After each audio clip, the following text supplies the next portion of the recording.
topics and opinions expressed on the following show are solely those of the hosts and their guests and not those of W4WN Radio, its employees, or affiliates. We make no recommendations or endorsements for radio show programs, services, or products mentioned on air or on our web. No liability, explicit or implied, shall be extended to W4WN Radio, its employees, or affiliates. Any questions or comments should be directed to those show hosts. Thank you for choosing W4WN Radio. Are you ready to take a journey? Let's connect with the healers of the world. It's that time. It's time for the Language of Healing on W4WN Radio and Talk 4 TV. Now here's your host, Dr. Nicole Fortin. Hello world, welcome to another episode of the Language of Healing on W4WN.com. Tuesdays, 2 p.m. Catch us live or catch the replay. Happy to have you here. We're going to have a great episode today. Oh, wow. It's like there's a lot going on today. I've got quite a story to share with you. We've got full-on winter here in Calgary. It's way too early. Not impressed, but it really, weather and events really bring people together. And that's, a wholesome story that we can carry and like something to live by as we enter into the holiday season and the busy season, because things are crazy. I don't know about you. Maybe you notice that, this time of year, maybe specifically, things happen fast. There's a lot going on and lots of routine and schedules. And maybe you've realized that the end of the year is almost here. And oh my gosh, what have I done? What haven't I done? Maybe it's didn't look the way that you thought it would look. So we're really rolling with the punches here and just flowing with life as it comes to us. And that's the real key to health and healing, is to meet the day wherever you're at to the best of your abilities, with more wise responses, less emotional reaction, and that will prove to be some kind of freedom for you as you're moving through the days, no matter what's in front of you. And so today we have a very special guest. I'm very excited to get into this conversation around movies and healing through movies, because these movies are like the unsung heroes and the therapies that help us get through some things. Maybe it's like a comfort zone. I'm going to pose this question to the guests that we're going to bring on, and also to you as the listeners, is, what's a movie, or what is something that you could watch over and over and over again and see 1,000 times and still keep watching? And what does that bring to you? What emotions and what comfort does that bring to you? And let's explore that a little bit. First, let's bring on our co-host, the amazing pipe man, Dean Piper, from his studio. Hello. I've been doing this the whole time backstage to try to get you to break character. Yeah. And laugh. So the whole time you were talking, I was going like this and like this. And so I got to ask you, is this a sloth on your shirt? Because I love sloths. I don't know if it's a sloth. Owl? I think it's a monkey. Oh, it is Costa Rican. Sunglasses. It is Costa Rican, but yeah. So okay. The monkey's wearing my sunglasses because he stole them. Okay, because if you've ever been to a place where they have monkeys, they love to steal your sunglasses right off your head. And then they will negotiate with you for food, but not just any food, the food they want. So if you give them something they don't like, they just throw it in the bushes, and they keep your sunglasses. They're worse than the mafia. I just have to say. And then if you try to get close to them and take them, they will show you why you do not want to mess with them, because their teeth are pretty big, and they will show them to you to let you know, nope, you're only getting your sunglasses one way, and that's it. Bananas. Give me bananas. No, they don't even really dig bananas that much. That's fake news. Really? Yeah, it's kind of like how Trump gives all his followers bananas. It's fake news. So And I thought that was French fries or something. No, they want the good stuff, man. It's like, why is everybody always giving us bananas all the time? Huh. You Yeah. know, Do you know how a monkey opens a banana, eats a banana? Yes, by the opposite way that we do, because we're idiots. We like to take the hard way. Okay. So they do the smart, easy way, which is the bottom, where it just comes right apart, Yeah. opposed to sitting there and like going like this. And it's like, and then you squish the banana and you get all frustrated, and then you end up opening it from the middle instead.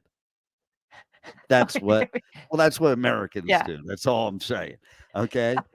Yeah. Like it is easier because then you have a handle there, Yeah. But we have a comment, okay? So this is a stereotype. Monkeys nowadays want your phone and money. I know. Where is that comment? It should be on the screen. Yeah, where's that comment?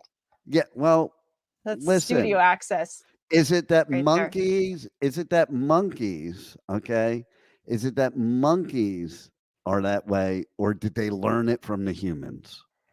Well, yeah, I think they understand what's valuable today in today's world. Why don't we bring on our guest and see what he has to say about it? As soon as he puts his headphones on, okay, he just put his headphones on, we can bring him on. See, I was looking at him backstage, so he couldn't do this and throw me off character because I would just call him out for it. Hello. Well, we don't want that to happen. Hello, Brian Sebastian, the most prolific, amazing movie reviews and more show host on this network. Hey, the good thing about this, and I tell a lot of people about this, and I apologize for any back noise. I don't control that. I'm in North Hollywood at Groundworks Coffee, and I like coming here because I can work outside when I get a chance to meet with people. So I will meet when I'm not talking, so you don't hear that idiotic background noise. I think you should grab, because I would, grab random people, come in a coffee shop, and bring them on the show. You got to remember, a lot of people have mental health problems these days, so I wouldn't subject them to this network because I like this network. And I want to keep it going the way that we possibly can. But I have to say this. I'm honored to be on this network because it's fun. And I tell Eileen Shapiro and Jimmy Starr, thank you for introducing me to Dean because it has helped increase what we're doing a long way. And that's one reason why I never want to do any tape shows. I always want to have them live because I like what Dean has created. When he started this, I don't think people realized what this is going to be like. And I like the format, and people are always wanting to pull me someplace else. And I said, no, I like my engineer. I like what he's done. I like some of the other people on the shows. And that's what I have to say to that. So I have to say thank you to that first.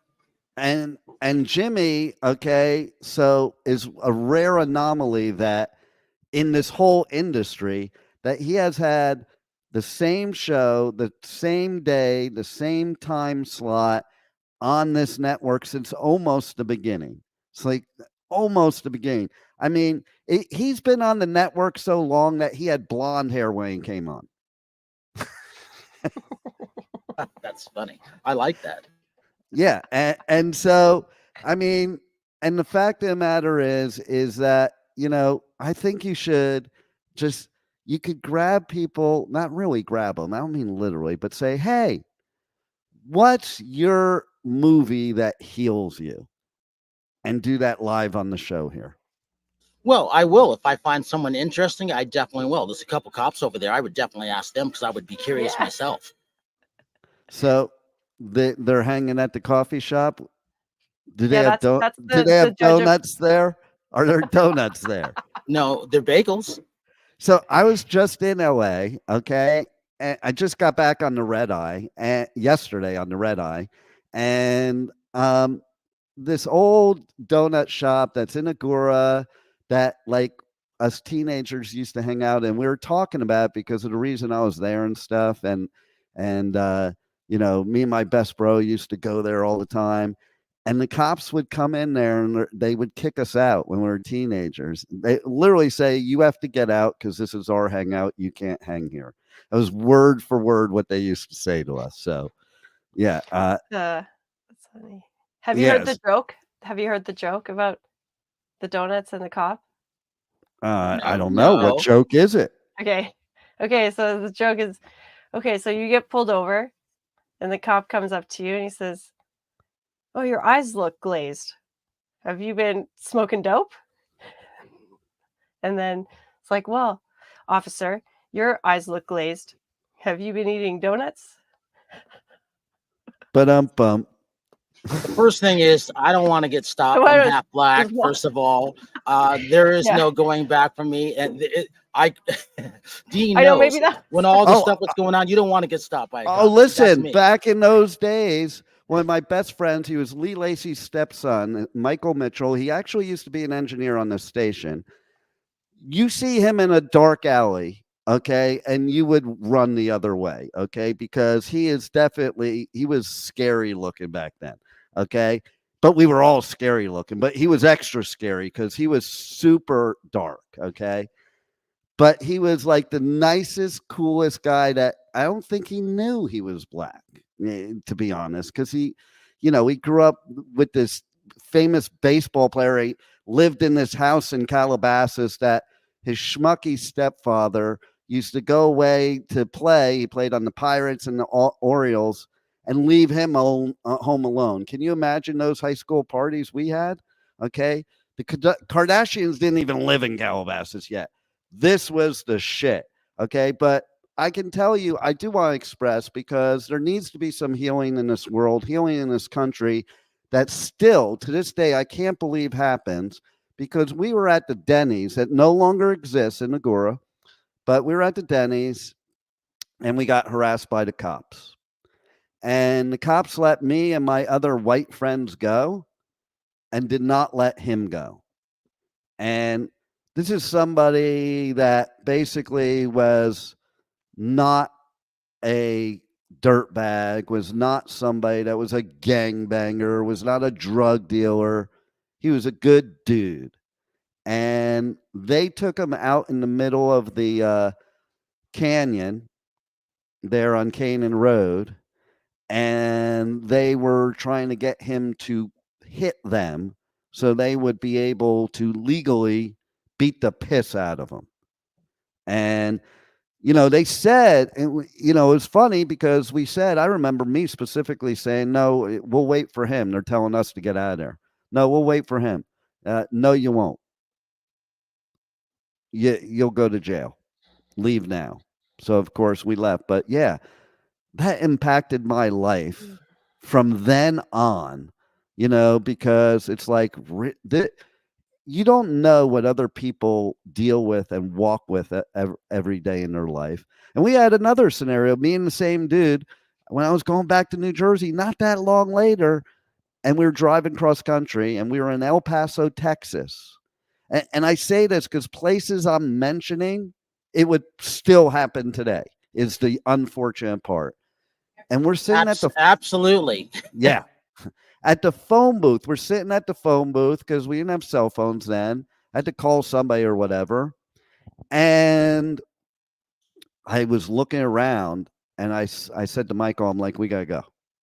He didn't know why. I'm like, let's just go. And there were people coming towards us with not friendly intentions. And it wasn't because of me. Now, I want to flip the coin on that. For all those people out there that are assholes, I'll be blunt, and talk about certain things and make it like both ways. We then went on our trip to another part of Texas where his grandparents had this huge farm, and there wasn't a white person for probably a couple 100 miles. And he brings me there. And these people that were his family and people around town stuff, they treated me like I was part of the family.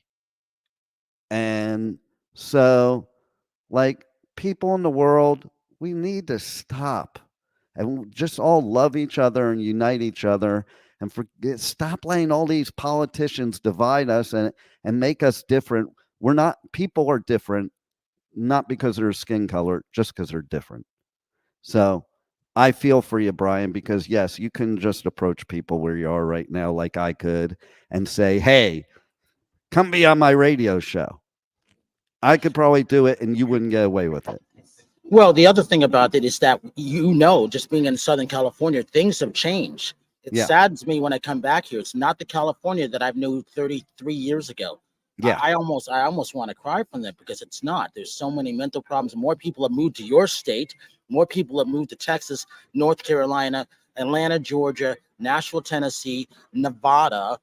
This is the least amount of people that have ever been in the state of Los Angeles, ever. Yet you still can't get anywhere on the 405. What's up with that?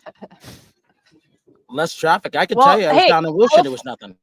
California has the population of Canada. Really? So, yeah. Well, what's up with you people then? Yeah, but Canada's got more happier people that I've seen lately across country. Well, that's true, and it's true of most climates that are that bitterly cold for some reason. I don't know, Yeah, you got to come together. But the thing is more my point is how come your country is not like ruining every beautiful part of it and putting up a bunch of concrete that no one can afford? So you still have the concrete up there, and they're living out on the streets. But yet in your country, you have a lot of open space, a lot of beauty. How come you haven't ruined your country yet? Well, yet. I don't know. Maybe it is like it's not an ideal place if people want to immigrate or move into a place like. I mean, the thing with Canada is, I feel like we're all immigrants here because we kind of moved, like we all have ancestors from another area and we've come, and there's a certain robustness that you need. So it's not like your nice weathered area. It's not like ideal living, but I don't know why. Maybe it is ideal living, or else people wouldn't live there, Yeah, I mean, I think ideal compared to what? We're all immigrants over here in the United States too. Okay. Yeah. I think the only one here in this whole show that's not an immigrant is probably Juan, because we stole Texas from Mexico anyway. Yeah. I mean, well, exactly. But I'm more Indian, Pequot Indian from Connecticut. So our family started the first casino. Now, I never took any of that money because I was going to California. But if I did stay in Connecticut, I would have had $55,000 a year. I would have had a free house. But that's not what I wanted to do. I wanted to go to radio. So I skipped all of that stuff. But I'm really Indian. So is there a movie? Is there a movie that made you do that, to make this decision to come into this realm?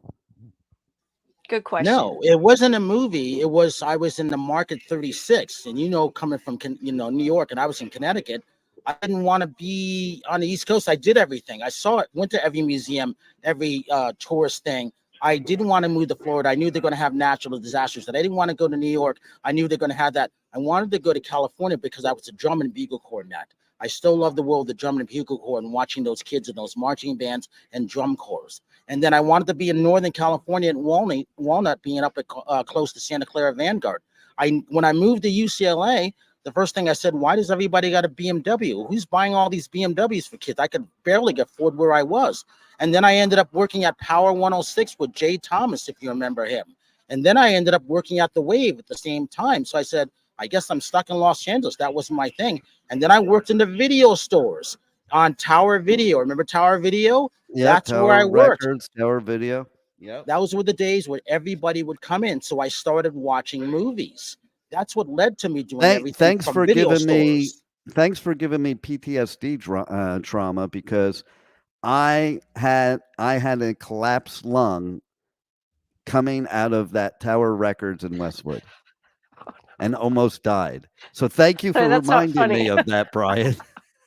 Yeah, but the thing about that, look where you are now. Well, I put a Blockbuster out of business. Yeah, really? I lasted longer than that Tower Records. I'll teach Tower Records for screwing with me. No, I put a Blockbuster out of business. We did a thing called Quarter Days. It was Extravaganza Video. I was the assistant manager, and I was learning marketing at that point. So in Southern California, we had 16 feature films. Cinemas around there, just around the Westwood area, Westwood, Brentwood, Dean, if you remember. And then going around, drove around there every day, scouting for women, sitting on the convertible. I had a Fiat Spider 2000 convertible, and I would sit on like where the on the top of the seat or on the windowsill, and used to cruise down Sunset Boulevard through UCLA and Westwood there, and yeah. Nicole, when they had beautiful women here. Yes, now they didn't look so none of them did. Yeah, they didn't look so plastic as they do now. Yeah, it was, but yeah, I mean, those were the days. Those were the days. But that's how I started doing that, from video stores. Did you know that there still is one Blockbuster left in the world? I think it's in Canada. They're so behind the times. It's in Alaska. I thought it was. It's in Alaska. Yeah. Okay.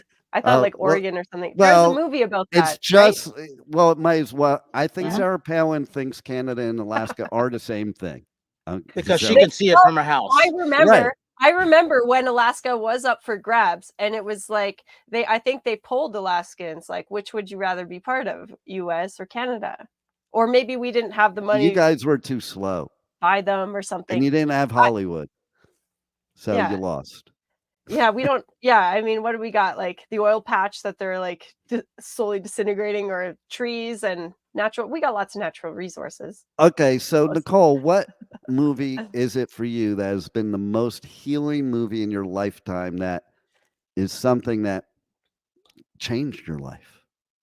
Yeah, I just think there's so many different categories. It's like what aspect of my life. There's some that I love. I'm the kind of person that really loves comedy, like a true Canadian. I love Mike Myers.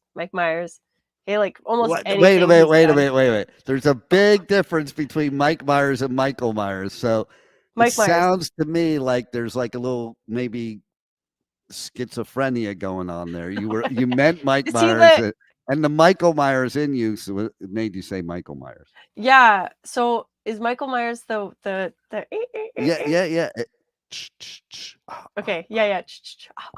Okay, not that one. Because that's another movie I wouldn't have made it to, because they killed all the black people first. Oh, God. That's brutal. This is the thing. That's terrible. Yeah. Well, they did. Yeah, it's like everyone's wearing a red shirt. Do you think that was planned, Brian? Do you think like the writers like literally did that on purpose in those times? Yes, because they were lucky to get a role. Now look what they've done. You've got Jordan Peele and all these people doing all of these black horror films of color, and they're making money. So the flip has been scripted. So now you see Asian, Japanese, Chinese, black, white. Wait. Asian and Japanese isn't Japan in Asia? True, my mistake. Because I have to practice Buddhism. So yes. I was getting excited there for a minute. But now you have the rainbow colors in there. And so everybody, even now when I'm out here, everybody's going to, I can't stand watching horror films. I can't be subjected to that anymore. I have to watch it during the day, because I don't want any of those entities to jump onto me, because I worked hard to stay kind of clean. Hey, ever since all the people from California and New York moved to Florida, I don't go to horror films, because I just walk outside and I have my own horror film. You do. And you got more coming. More people are coming. So you guys should be concerned. Well, I think I'm escaping. I think come up north. I think I'm going as far north as Mars, because I can get further away from the idiots in this state. Okay, I can tell you what. But see, I live on an island, so I'm like separated. Like I look over onto the mainland, I'm like, yeah, all you idiots can stay over there. Okay, except when they do their parades down the intercoastal right by my window, and and they have parades with big flags that say Trump 2020. Not even 2024, because they still think he's going to be installed back in as of 2020. Just saying. So I have to say we're kind of responsible for getting him elected in a way, because television critics, TCA, every time we'd interview him for The Apprentice, he would joke that he was going to be running for president. And we would always say, no, that's not going to happen. But when you go back and watch the documentary, Cindy Adams, Roger Stone, what's the guy, the attorney that fixed it? Not Michael Cohen, but the other guy. There's a great documentary of him actually saying back in the early 80s he was actually going to run. It was always a goal of his. Well, when I was in the financial business and ran in his circles, okay, which is why I'd never vote for him. Forget the politics for a second. Like, he's just a douchebag, okay, just in general, okay? But he used to say that, he said then on, what was it? Oh, fuck, I can't believe I'm drawing a blank. Not Phil. It was a talk show. Phil Donahue? Yes. On the Phil Donahue show, he said, if I ever ran for president, I'd run as a Republican because they're idiots and they'll vote for me. Quote unquote, that's what he said.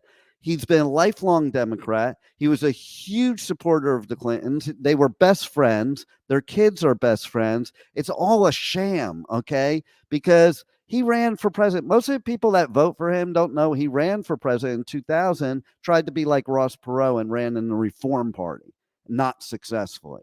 So he realized, well, that wasn't a good move. I'll just go back to my original idea and I'll go for the idiots, the Republicans. And, and I don't think Republicans are idiots because I've been a Republican most of my life till I changed to independent when they started becoming idiots. Okay. Well, you were also from New York, so you weren't fooled back then. You knew. Right. Exactly. And so, and who would trust a New York commercial real estate developer in a million years anyway? Like, it would never happen. But just saying, what I think is interesting is, all these movies and TV shows are making now having to do with presidential stuff. And I almost think like some of it, I think movies become real life. I don't know which comes first. I think which comes first. Which comes first. The movies come first. Think of James Bond.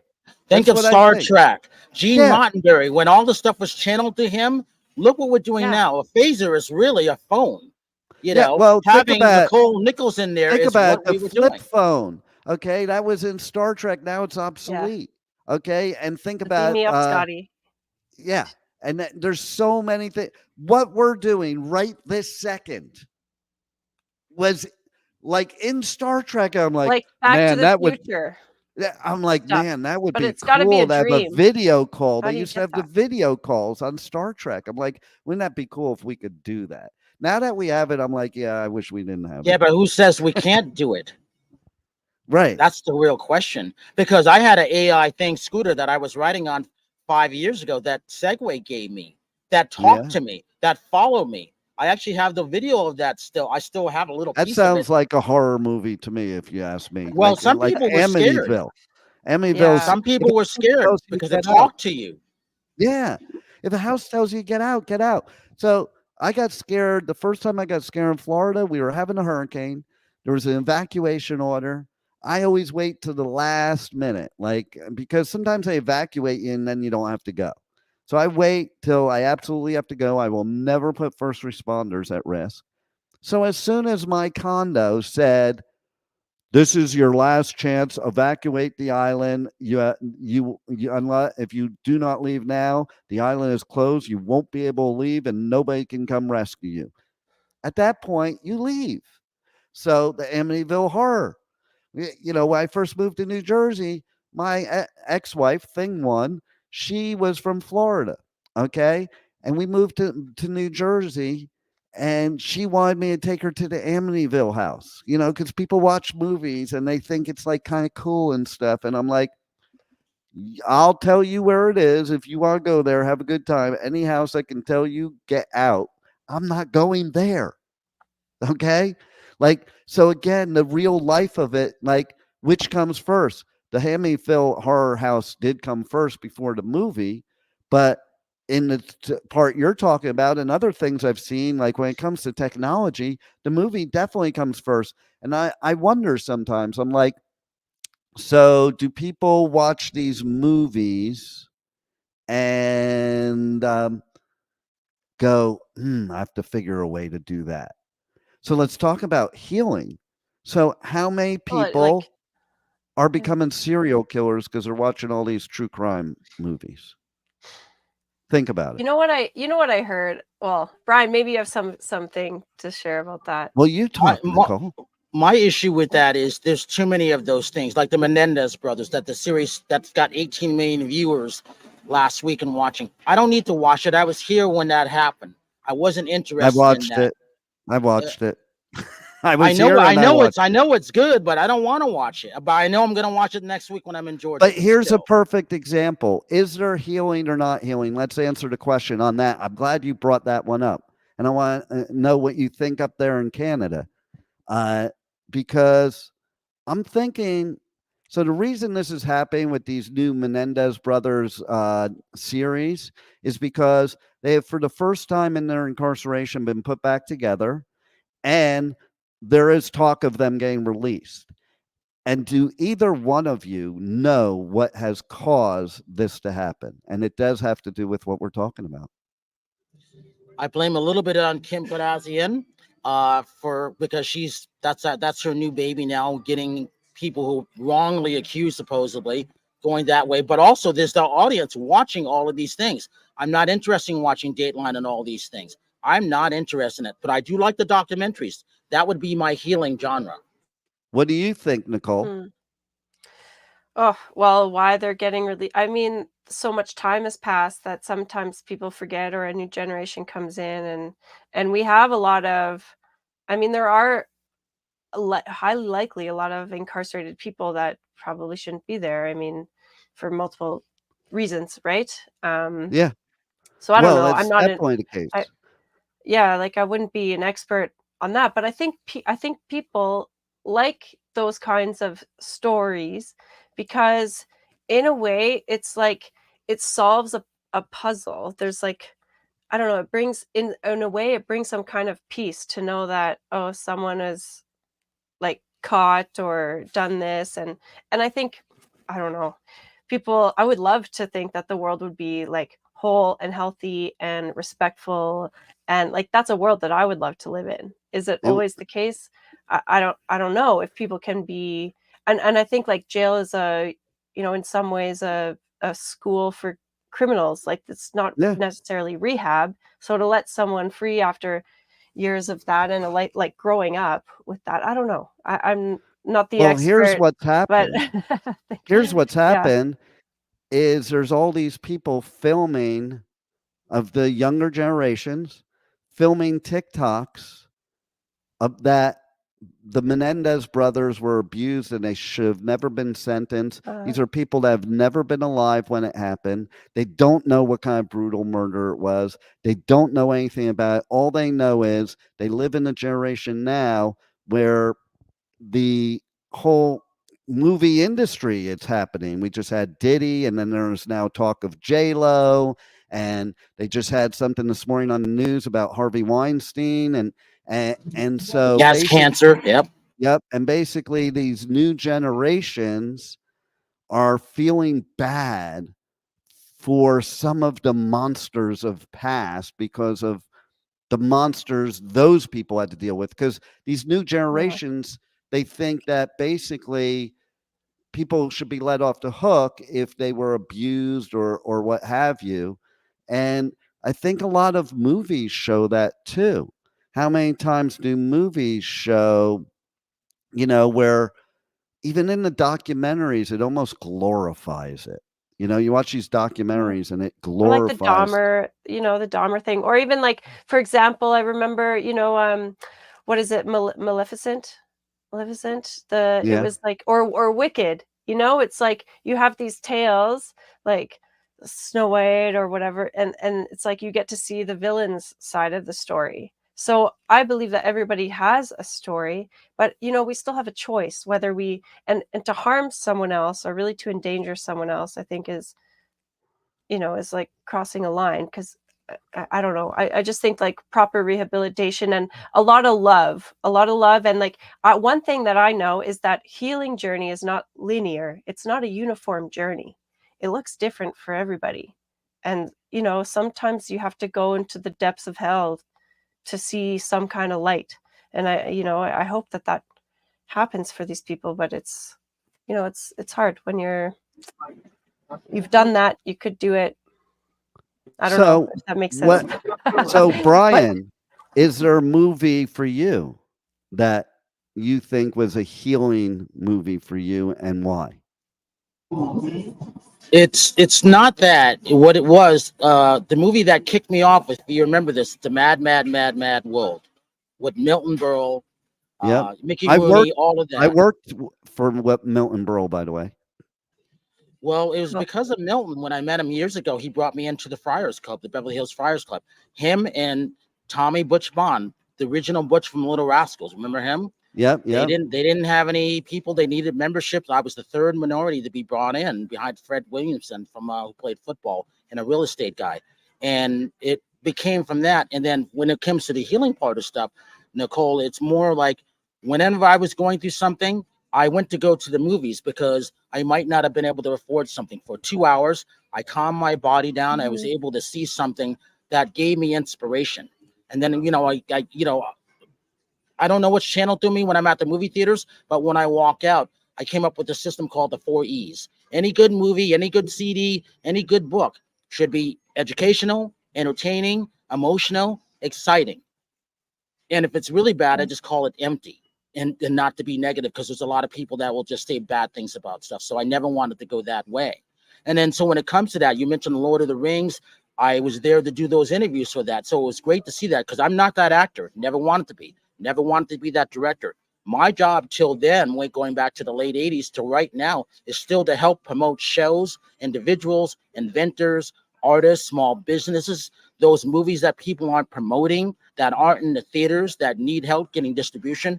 That's my job. And I love to do that because no one else wants to do that. It's really sad. That's terrible. Yeah, well, because people want, I think it's true of all life, right, Nicole? I mean, like people they want to give the grease to what doesn't need the grease. Well, here's one other thing really quickly. The reason I've never been around Diddy, I met the guy for 60 seconds and I didn't care. I've never been to the NAACP Awards. I've never been to the Image Awards. I've never been to the BET Awards. And the reason why I never went to any of that stuff, because there was a lady, if you remember the movie Titanic came out, she handled publicity for the Titanic, which went gangbusters, made $1 billion. So it's the top 3 movies of all time. She did another movie called The Wood, short for Inglewood. And these are the days when the publicists would call you up on the phone because they didn't have they were just starting email then. And I would call her. I didn't get invited to this. And she goes, "I'm sorry, Brian, I can't invite you. You're not a black outlet." And I said, I looked at my hand like this with the phone. And I said, "But I still want to cover the movie. Omar Epps is a friend. I still want to promote the movie." She says, "I'm Brian. I'm sorry, Brian," and hung up on the phone on me. And I never forgot that. So I said, "Oh, I'm a black outlet? Then I will never go to a black event." Till this day, I have never covered those awards because I didn't want to be called a black event or have someone define me. So going back to the movies when all of this stuff, that's why I champion those movies around the country and around the world, letting those people come on our show because they need a platform.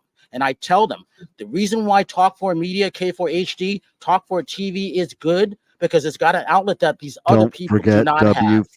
Don't forget W4WN because that's what we're on right now. Well, that one, but I'm not on that one. So we have to include that too because it's out of Florida. And you know what? Why is it we're on Women's Network with 2 guys and 1 girl?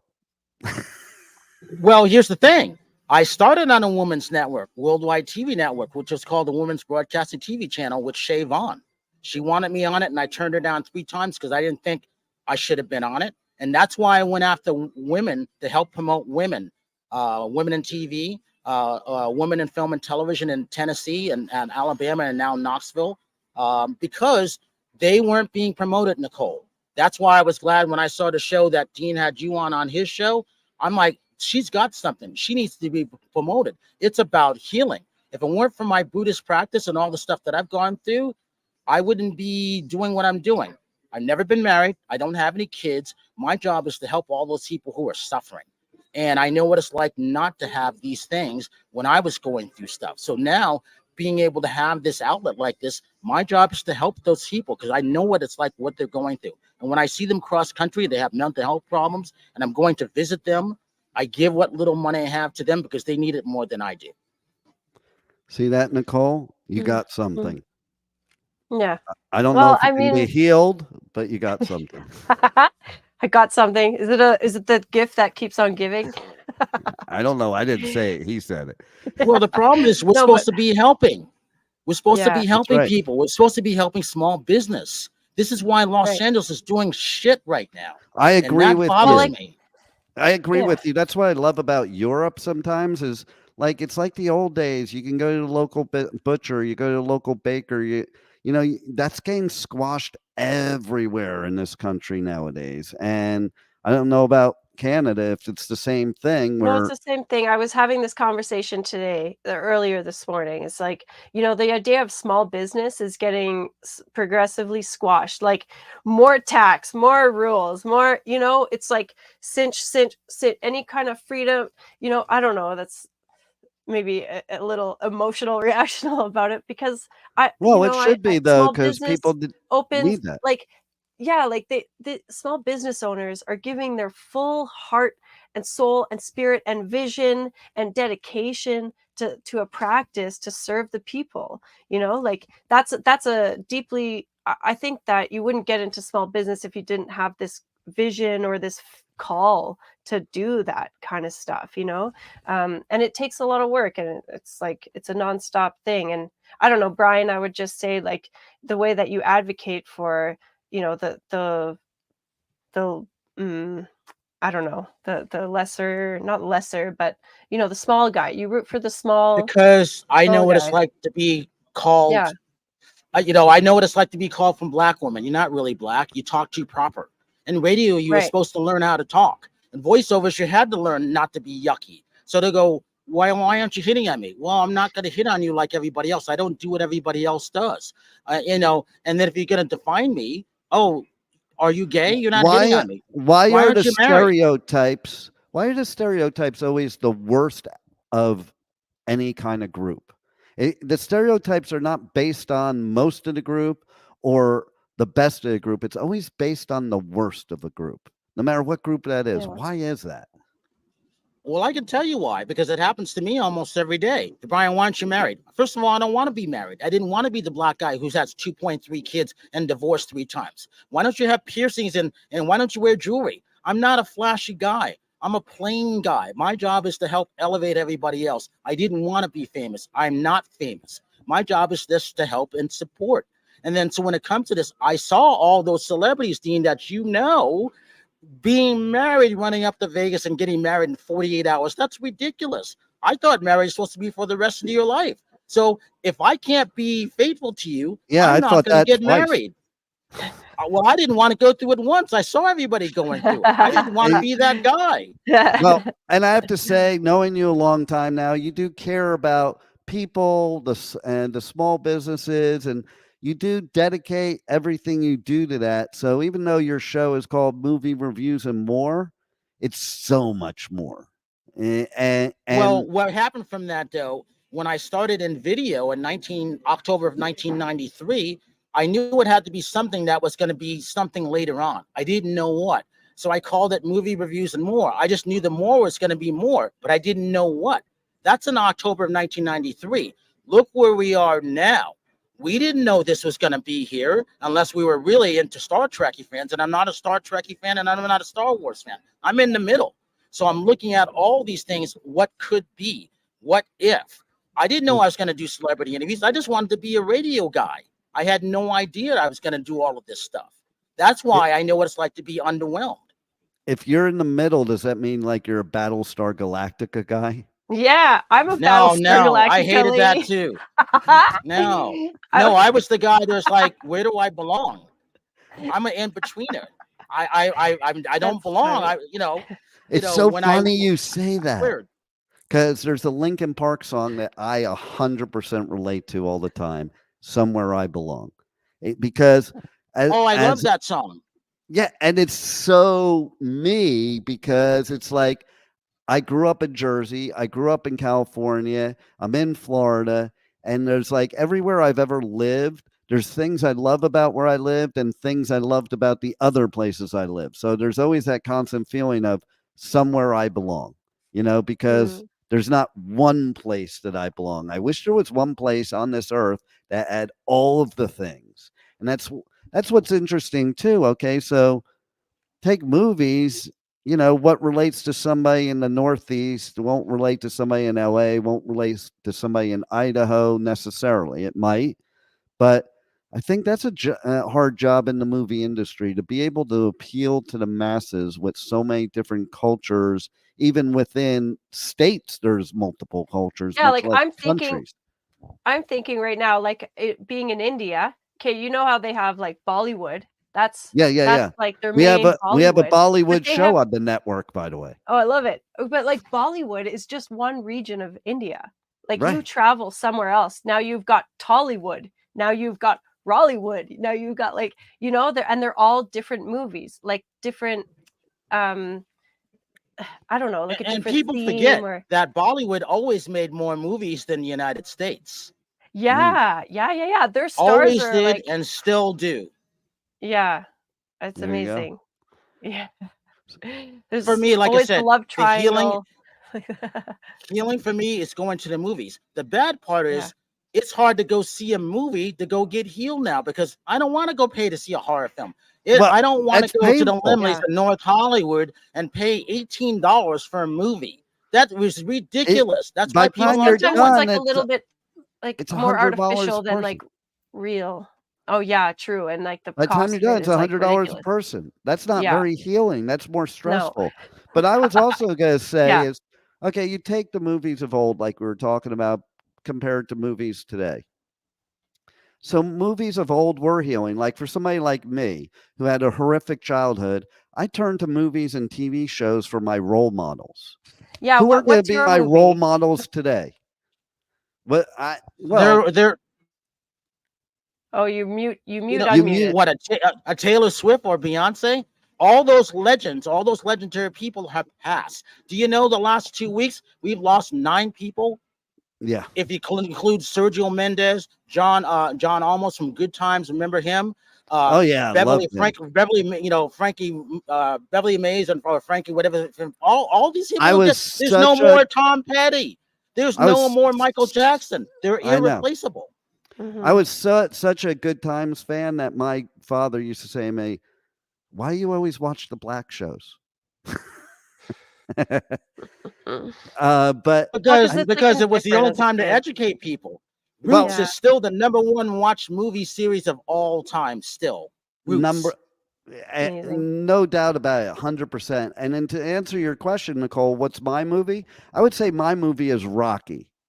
And the reason Mm. it's Rocky is because of two reasons. It serves two purposes. I think it's the most motivational story ever, even the real life story. And Sly Stallone, he lives like right by the studio. Like Juan could probably walk to his house from where he's at right now. Even he And moved out of California. He lives in yeah, Florida now. They're all yeah, moved. in Wellington, Huh. and so basically, but his story is very healing and inspirational. And see, those are things you don't have. There's so much nothing today in TV shows and movies. It's just a bunch of nothing, Yeah. fluff, ridiculous. The stuff my grandkids watch on their phones. I'm like, how is that entertaining them? But so you go back to Rocky, okay? So first of all, here's somebody that didn't have a chance in the world, okay, that becomes the heavyweight champion of the world, okay?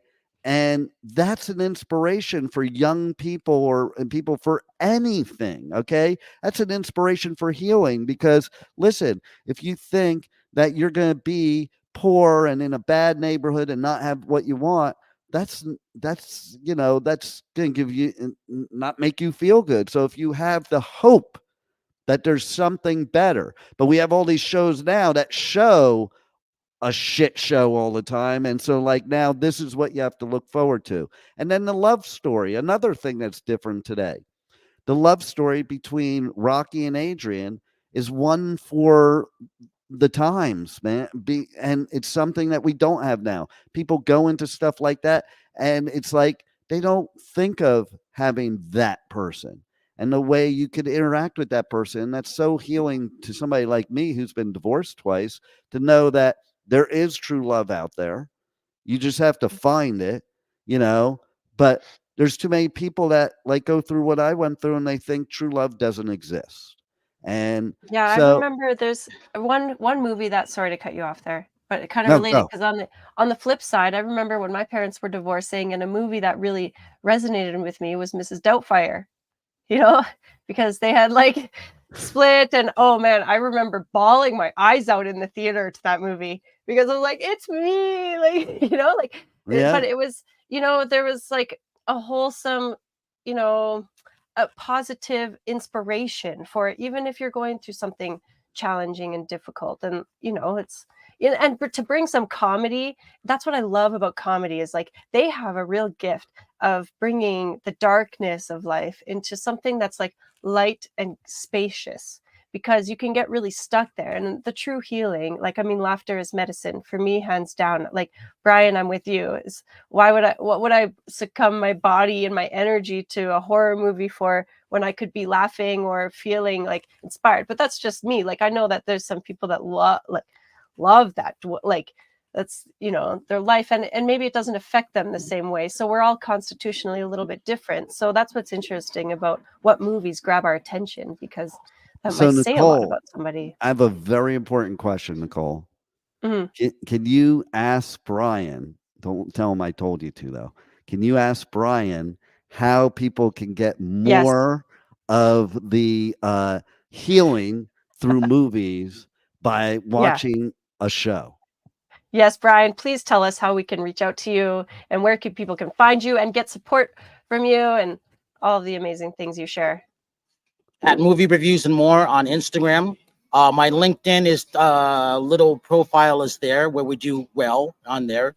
Alignable, we have 80,000 views, Beverly Hills and around the world and counting.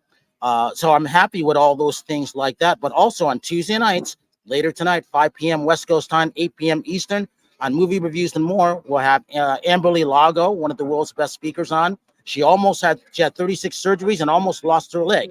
She was riding her motorcycle, and out of no place, the SUV came and swiped her. And she almost lost her leg. She almost lost her life. And she'll be talking about that and what it's like to be redemption, but also coming back from the dead. And then you mentioned Rocky. Well, Rocky is also good for those people who want to be feature screenwriters till this day. He sold that. He could have sold that script for $250,000, and he held on to be the actor and eventually direct Rocky 2 and 3. We wouldn't even know who he is today if he did not stick to his guns and sacrifice everything, just like Brian does for everybody out there that he works with, and everybody that watches his show, and everybody that comes on his show. And just like Nicole, because she is the language of healing. So now tell Juan what we have to do, Nicole. Yeah, we're going to roll it to the Rocky outro.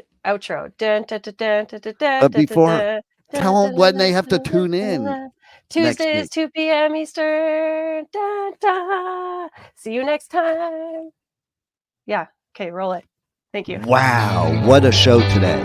And the journey does not stop here. Come travel the world with Nicole every Tuesday at 2 p.m. Eastern Time, as together we become more fluent in the language of healing on W4WN Radio and Talk4 TV. See you next week.